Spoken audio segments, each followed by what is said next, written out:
Hallo und herzlich willkommen zurück beim German Vibes Podcast. Schön, dass ihr wieder da seid. Heute haben wir ein neues Thema für euch. Ein Thema, das sehr praktisch ist und im Alltag oft vorkommt. Wir sprechen heute über am Bahnhof. Genau. Heute geht es um Züge, Tickets, Gleise, Fahrpläne und natürlich um Situationen, die man am Bahnhof erleben kann. Vielleicht fahrt ihr jeden Tag mit dem Zug. Vielleicht reist ihr manchmal mit dem Zug in eine andere Stadt. Oder vielleicht seid ihr gerade in Deutschland und müsst zum ersten Mal einen deutschen Bahnhof benutzen.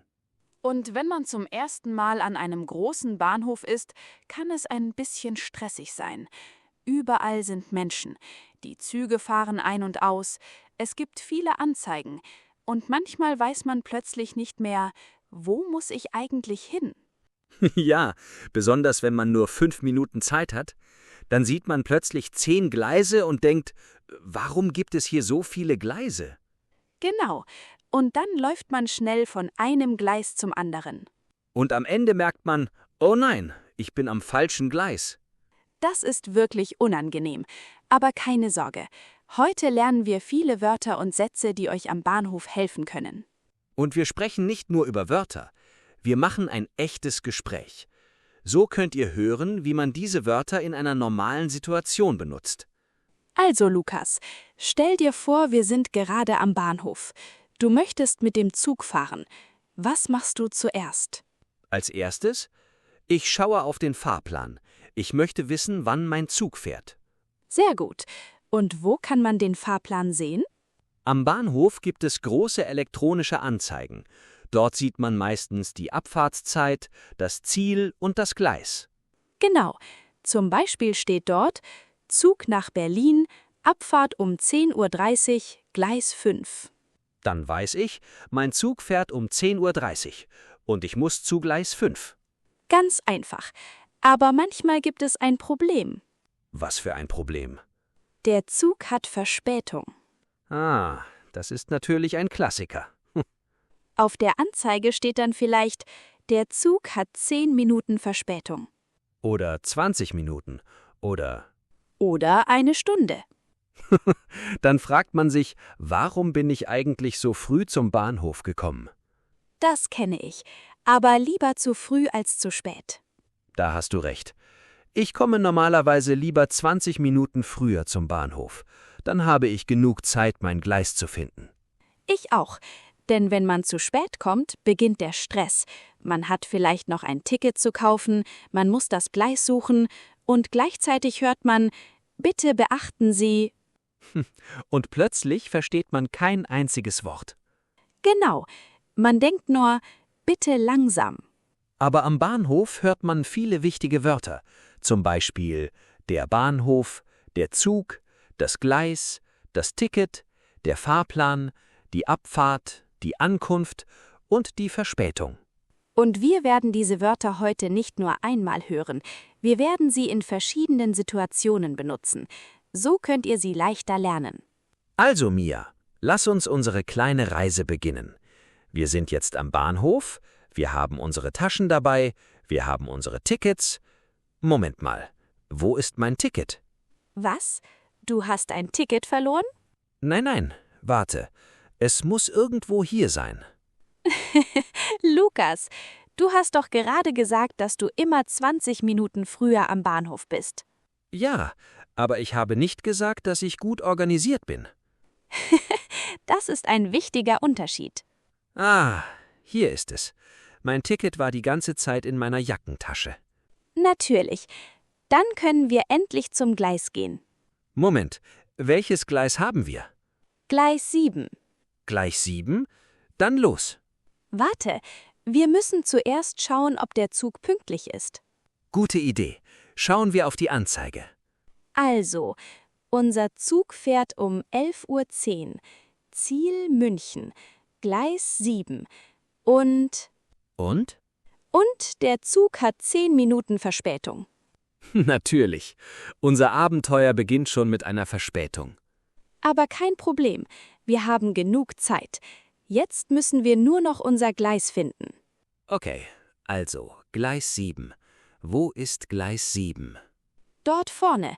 Siehst du das Schild? Ah, ja, da steht Gleise 5 bis 8. Genau. Wir müssen dort entlang gehen. Dann komm, aber langsam. Ich möchte mein Ticket nicht noch einmal verlieren. Sehr gute Idee. Und vielleicht finden wir unterwegs noch einen Café. Ich wusste es. Du kannst wirklich jedes Thema mit Kaffee verbinden. Was soll ich sagen? Auch am Bahnhof braucht man manchmal Kaffee. Na gut, aber zuerst finden wir unser Gleis. Okay, dann gehen wir weiter. Vielleicht passiert auf dem Weg noch etwas Interessantes. Also, Lukas, wir müssen jetzt zu Gleis 7. Komm, wir gehen. Warte kurz. Ich möchte noch einmal auf die Anzeige schauen. Warum? Wir wissen doch, dass unser Zug nach München fährt. Ja, aber ich möchte sicher sein. Manchmal ändert sich das Gleis. Das stimmt. Also, unser Zug nach München fährt um 11:20 Uhr und wir müssen zu Gleis 7. Perfekt. Dann haben wir noch ein bisschen Zeit. Ich sehe dort einen Fahrkartenautomaten. Vielleicht können wir kurz erklären, wie man dort ein Ticket kauft. Gute Idee. Wenn man kein Ticket hat, kann man oft am Automaten ein Ticket kaufen. Man wählt zuerst das Ziel, zum Beispiel München. Dann wählt man die Verbindung aus. Danach bezahlt man das Ticket. Und dann bekommt man das Ticket. Ganz einfach. Ja, aber manchmal ist der Automat ein bisschen kompliziert. Das stimmt, besonders wenn alles auf Deutsch steht. Dann denkt man, was bedeutet dieses Wort? Deshalb ist es wichtig, einige Wörter zu kennen. Zum Beispiel die Fahrkarte oder das Ticket. Beide Wörter kann man im Alltag hören. Genau. Und wenn man Hilfe braucht, kann man jemanden fragen. Zum Beispiel, Entschuldigung, können Sie mir bitte helfen? Oder wo ist Gleis 7? Das ist ein sehr nützlicher Satz. Ja. Und wenn man nicht weiß, wann der Zug kommt, kann man fragen, wann kommt der Zug nach München? Oder wann fährt der Zug nach München ab? Sehr gut. Oh, schau, da ist unser Gleis. Endlich. Und ich sehe auch unseren Zug. Dann sollten wir langsam zum Zug gehen. Ja, aber zuerst möchte ich noch wissen, wo ist unser Wagen? Lukas, wir haben wirklich immer ein neues Problem. Keine Sorge, wir haben ja noch ein paar Minuten. Dann schauen wir auf unser Ticket. Vielleicht steht dort unsere Wagennummer. Ah, hier steht sie. Wagen 6. Perfekt. Dann suchen wir Wagen 6. Und diesmal verliere ich mein Ticket nicht. Das hoffe ich. Also, hier ist unser Zug. Wir müssen jetzt nur noch unseren Wagen finden. Hier steht Wagen 4. Wir brauchen aber Wagen 6. Dann müssen wir ein bisschen weitergehen. Kein Problem. Ich habe unsere Tickets. Sehr gut. Und ich habe die Taschen. Dann sind wir perfekt vorbereitet. Das sagst du jetzt. Warte, bis wir im Zug sitzen. Warum? Vielleicht vergisst du dann wieder etwas. Ich? Niemals. Okay, da ist Wagen 6. Endlich. Steigen wir ein. Warte kurz. Wir müssen zuerst schauen, ob unsere Sitzplätze frei sind. Stimmt. Auf meinem Ticket steht Wagen 6, Platz 12. Und auf meinem Ticket steht Platz 13. Dann sitzen wir direkt nebeneinander. Perfekt. Ich sitze am Fenster. Natürlich. Du möchtest immer am Fenster sitzen. Ja, ich mag es, aus dem Fenster zu schauen. Man sieht unterwegs viele Städte, Häuser und Landschaften. Ich sitze lieber am Gang, dann kann ich leichter aufstehen. Das passt zu dir. Du kannst einfach nicht lange ruhig sitzen. Das stimmt vielleicht. Also gut, wir haben unsere Plätze gefunden. Unsere Taschen sind auch da. Jetzt können wir uns hinsetzen. Endlich können wir ein bisschen entspannen. Moment, hast du dein Handy? Ja? Warum? Ich möchte ein Foto vom Bahnhof machen. Natürlich, ein Foto muss sein. Vielleicht können wir auch ein Foto im Zug machen. Gerne, aber zuerst möchte ich wissen, wie lange dauert die Fahrt? Auf meinem Ticket steht ungefähr 3 Stunden.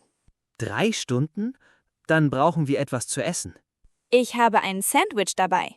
Was? Du hast ein Sandwich und hast mir nichts gesagt? Du hast mich nicht gefragt. Das ist nicht fair. Keine Sorge, ich habe genug für uns beide. Sehr gut. Dann kann die Reise beginnen. Ja, aber hör mal, der Zug fährt gleich los. Dann sind wir bereit. Taschen? Da. Tickets? Da. Handy? Da. Sandwich? Da. Perfekt. Jetzt kann es losgehen. Der Zug fährt jetzt. Wir sitzen endlich auf unseren Plätzen. Ja, die Reise kann beginnen. Ich finde Zugfahrten eigentlich sehr angenehm. Man kann aus dem Fenster schauen, man kann Musik hören oder einfach ein bisschen schlafen. Ich lese im Zug gerne ein Buch. Die Fahrt ist dann viel ruhiger. Ich kann im Zug nicht immer lesen. Wenn der Zug schnell fährt, wird mir manchmal ein bisschen schlecht. Dann solltest du lieber aus dem Fenster schauen. Das mache ich auch. Oh, schau mal, wir fahren gerade an einem kleinen Bahnhof vorbei. Stimmt. Vielleicht hält unser Zug dort später noch einmal. Vielleicht, aber ich habe noch eine Frage. Was passiert, wenn jemand seinen Anschlusszug verpasst? Das kann natürlich passieren. Zum Beispiel, wenn der erste Zug Verspätung hat. Dann hat man ein Problem. Ja, aber man kann am Bahnhof nach Informationen fragen. Zum Beispiel, mein Zug hatte Verspätung und ich habe meinen Anschlusszug verpasst. Das ist ein sehr wichtiger Satz. Oder man kann fragen, wann fährt der nächste Zug? Und von welchem Gleis fährt der nächste Zug ab? Genau. Diese Sätze sind besonders praktisch, wenn man sich nicht auskennt. Ich erinnere mich an eine Reise, bei der ich einmal meinen Zug fast verpasst habe. Fast? Was ist passiert? Ich war am Bahnhof und dachte, ich hätte noch viel Zeit. Dann habe ich plötzlich auf die Uhr geschaut. Mein Zug sollte in 5 Minuten abfahren. Und was hast du gemacht? Ich bin sehr schnell zum Gleis gelaufen. Und? Hast du den Zug bekommen? Ja, aber ich war völlig außer Atem. Das glaube ich dir. Als ich eingestiegen bin, habe ich nur gedacht, nie wieder komme ich so spät zum Bahnhof. Das ist eine gute Regel. Lieber ein bisschen früher da sein. Genau. Oh, unser Zug wird langsamer. Wir kommen wahrscheinlich bald am nächsten Bahnhof an. Dann sollten wir unsere Sachen langsam zusammenpacken. Ja, wo ist mein Rucksack? Neben deinem Sitz. Ah, stimmt. Ich habe ihn die ganze Zeit gesucht. Lukas, du solltest wirklich besser auf deine Sachen aufpassen. Ich arbeite daran. Das hoffe ich. Jetzt müssen wir nur noch auf die Ansage hören. Vielleicht sagt die Stimme gleich, an welchem Gleis wir ankommen. Und dann können wir aussteigen. Genau. Aber unsere Reise ist noch nicht ganz vorbei. Wir sind jetzt fast an unserem Ziel. Ich finde, die Fahrt war ziemlich angenehm. Ja, und wir haben sogar unser Sandwich gegessen. Das war für dich wahrscheinlich der wichtigste Teil der Reise. Natürlich. Eine lange Zugfahrt ohne Essen ist schwierig. Oh, ich glaube, wir kommen gleich an. Ja, schau mal auf die Anzeige. Dort steht unser Bahnhof. Dann müssen wir unsere Sachen nehmen. Mein Rucksack ist schon bei mir. Und deine Tasche? Hier, alles da. Sehr gut. Dann können wir gleich aussteigen. Ich finde, am Bahnhof gibt es immer so viele Menschen. Manche steigen ein, andere steigen aus.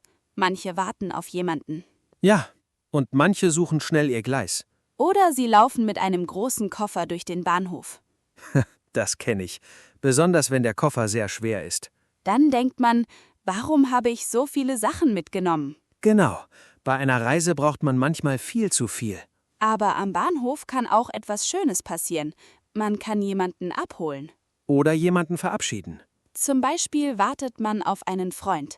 Man schaut auf die Anzeigetafel und wartet auf die Ankunft des Zuges. Und wenn der Zug endlich kommt, sucht man die Person auf dem Bahnsteig. Das ist immer ein besonderer Moment. Ja, vor allem, wenn man jemanden lange nicht gesehen hat. Oder wenn man einen Freund zum ersten Mal an einem neuen Bahnhof trifft. Dann kann man sagen, ich warte am Eingang. Oder ich bin auf dem Bahnsteig. Sehr praktisch. Man kann auch sagen, wo bist du? Und die andere Person antwortet, ich bin bei Gleis 3. So findet man sich leichter. Unser Zug hält jetzt. Wir sind angekommen. Dann steigen wir aus. Warte, hast du wirklich alles? Ja. Ticket, Handy, Rucksack. Moment. Was ist? Mein Sandwich. Du hast dein Sandwich vergessen? Es ist noch auf dem Sitz. Dann nimm es schnell. Gerettet. Gut, jetzt können wir wirklich aussteigen. Und wenn wir draußen sind, müssen wir noch den Ausgang finden. Genau. Am Bahnhof gibt es oft mehrere Ausgänge. Zum Beispiel Ausgang, Oder Taxi. Bus. Und manchmal Zentrum. Das ist sehr hilfreich. Wenn man neu in einer Stadt ist, sollte man immer auf die Schilder schauen. Und wenn man nicht weiter weiß, kann man einfach fragen. Zum Beispiel, Entschuldigung, wo ist der Ausgang? Oder wie komme ich zum Zentrum?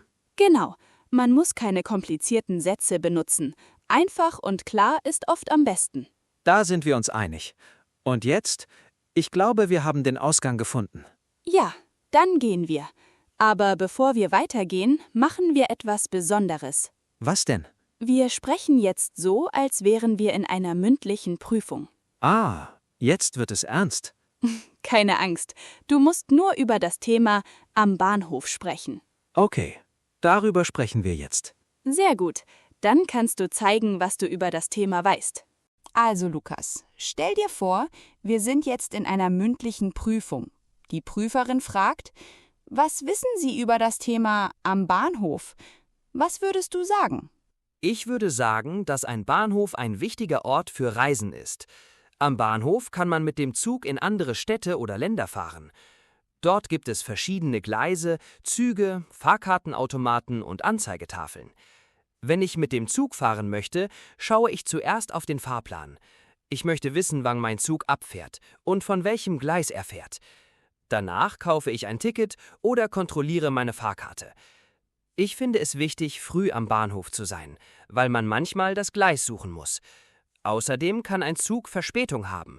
Dann muss man vielleicht länger warten oder einen anderen Zug nehmen. Sehr gut. Ich würde über meine Erfahrungen am Bahnhof sprechen.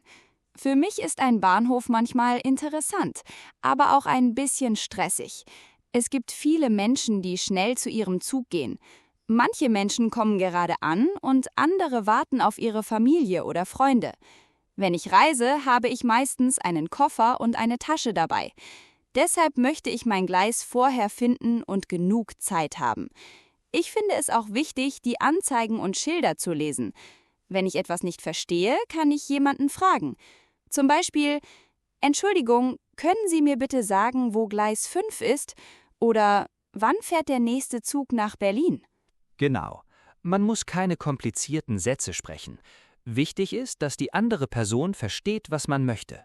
Und ich glaube, dass man am Bahnhof viele wichtige Wörter lernen kann. Zum Beispiel der Bahnhof, das Gleis, der Zug, die Fahrkarte, der Fahrplan, die Abfahrt, die Ankunft und die Verspätung. Wenn man diese Wörter kennt, fühlt man sich viel sicherer. Man kann besser verstehen, was auf den Anzeigen steht. Und man kann leichter nach Hilfe fragen. Ich finde auch, dass man keine Angst haben sollte, wenn man ein Wort nicht versteht. Man kann einfach noch einmal fragen. Zum Beispiel, können Sie das bitte wiederholen? Oder können Sie bitte langsamer sprechen? Das sind sehr hilfreiche Sätze. Genau. Und jetzt kommt unser letzter Teil. Wie immer wartet Alex auf euch. Er erklärt heute 20 wichtige Wörter aus unserem Gespräch. Also Alex, du bist dran. Hallo zusammen! Heute lernen wir eine Gruppe wichtiger Wörter zum Thema am Bahnhof. Ich erkläre jedes Wort langsam.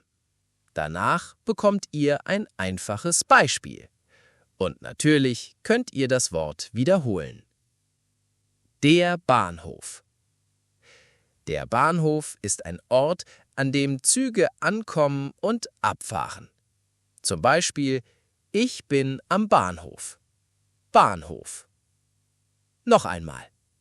Bahnhof. Sehr gut. Der Zug. Ein Zug fährt auf Schienen und bringt Menschen von einem Ort zum anderen. Zum Beispiel, der Zug fährt nach München. Zug. Noch einmal. Zug. Sehr gut. Das Gleis. Ein Gleis ist der Ort, an dem ein Zug hält und abfährt. Zum Beispiel, unser Zug fährt von Gleis 7. Gleis. Noch einmal. Gleis. Sehr gut. Die Fahrkarte. Eine Fahrkarte ist ein Ticket für eine Reise mit dem Zug. Zum Beispiel, ich brauche eine Fahrkarte nach Berlin. Fahrkarte. Noch einmal. Fahrkarte. Sehr gut. Der Fahrkartenautomat. Ein Fahrkartenautomat ist eine Maschine, an der man ein Ticket kaufen kann. Zum Beispiel, ich kaufe meine Fahrkarte am Fahrkartenautomaten. Fahrkartenautomat. Noch einmal. Fahrkartenautomat. Sehr gut. Der Fahrplan. Ein Fahrplan zeigt, wann Züge abfahren und ankommen. Zum Beispiel, ich schaue auf den Fahrplan. Fahrplan. Noch einmal. Fahrplan. Sehr gut. Die Abfahrt. Die Abfahrt ist der Zeitpunkt, an dem ein Zug losfährt. Zum Beispiel, die Abfahrt ist um 10 Uhr. Abfahrt. Noch einmal. Abfahrt. Sehr gut. Die Ankunft. Die Ankunft ist der Zeitpunkt, an dem ein Zug an einem Ort ankommt. Zum Beispiel, die Ankunft ist um 12 Uhr. Ankunft. Noch einmal. Ankunft. Sehr gut. Verspätung. Eine Verspätung bedeutet, dass ein Zug später kommt oder später fährt. Zum Beispiel, der Zug hat 10 Minuten Verspätung. Verspätung. Noch einmal. Verspätung. Sehr gut. Einsteigen. Einsteigen bedeutet, dass man in einen Zug oder Bus geht. Zum Beispiel, wir müssen jetzt einsteigen. Einsteigen. Noch einmal.